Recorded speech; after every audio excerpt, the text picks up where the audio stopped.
So enjoy and eat. So here we are, week 6. And some of you might be thinking, we've had a lot of squash.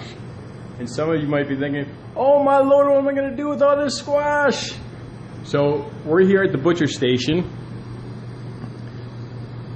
I'm going to show you how to use some of that in a different way that maybe you haven't done. So here we are with Chef John Lander. Alrighty, so the Hollow has an abundance of squash this year, and squash is a great, healthy, gluten-free alternative to pasta.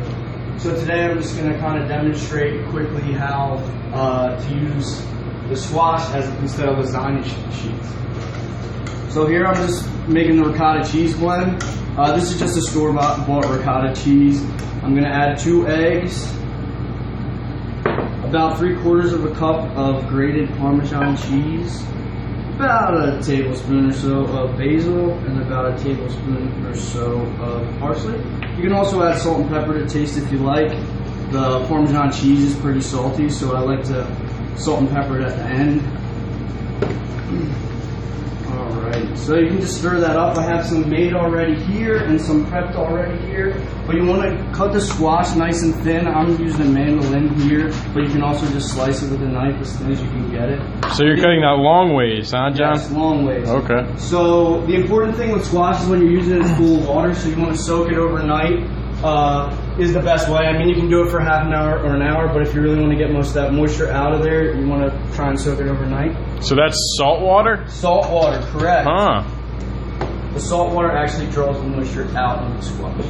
Interesting. So, excuse me for 1 second. So you want to take the squash just out of here like this, and dab it dry with a clean towel or a paper towel if you have one.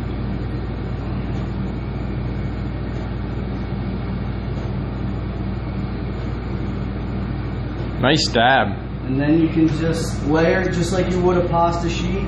Here I already have one pretty much done for you. I'm just going to finish the last layer.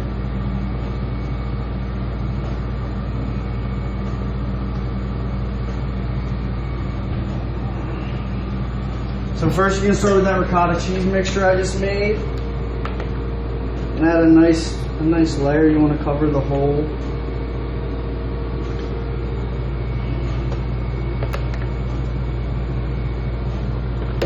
And then this year I just made a marinara sauce. You can just use any store-bought, brown some hamburger meat and add it right to that. Yum. Delicious right there. Mm-hmm. So we're going to take Ain't nothing and better than finish that. the last layer of this lasagna. Excuse me.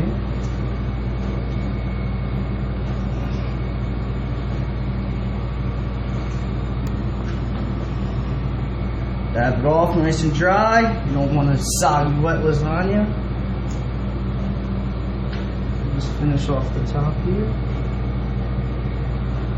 And what I did, I just lined the pan with some aluminum foil, makes for an easier cleanup, and coated it with some butter so it comes out nice and easily. So that's the last layer. On the last layer, I just take a handful of some provolone cheese. So as I said before, a nice serving of grated provolone, or you can use mozzarella. I like provolone because of smoke.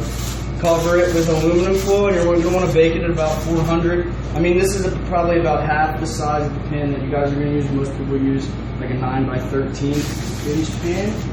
Put it in the oven for about half an hour, 45 minutes. You want to make sure it's set. Give it a little wiggle. I already made one already. What temperature would you cook it at? 400 degrees, like Okay. I said. And it comes out nice. Wow. Layered like lasagna. That's good. Gorgeous. That looks scrumptious. Enjoy that. Hopefully you guys caught that. And we'll send it back to Gordy. Here comes Farmer Justin to tell you about the vegetables inside your... Alright, let's